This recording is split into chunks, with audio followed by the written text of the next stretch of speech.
bilang phenomenal kid internet sensation si Balang dahil sa kanyang viral dance videos.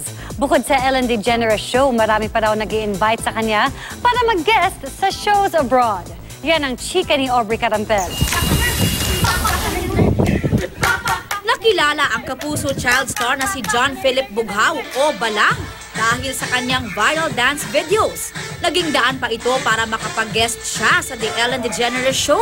Kaya naman, kinilala si Balang bilang phenomenal kid internet sensation ng Philippine Social Media Awards. Iingatan ko po to, halagaan ko po to.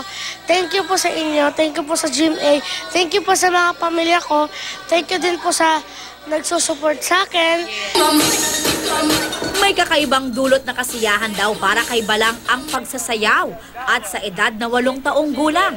Binigyan siya ng special certification bilang honorary Zumba instructor ng Zumba founder na si Beto Perez. Natuturuan ko na napapasaya ko po sila kasi parang masaya po sila pag sumasayaw. Nagpasikat na rin si Balang sa UK show na The Little Big Shots at patuloy daw na nakakatanggap ng imbitasyon mula sa mga TV shows abroad.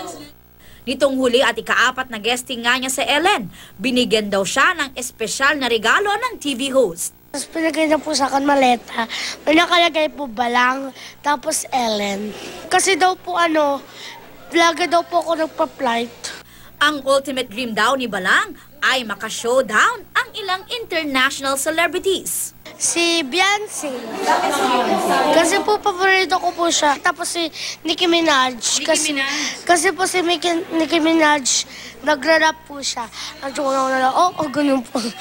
Aubrey Carampel, updated sa showbiz happening.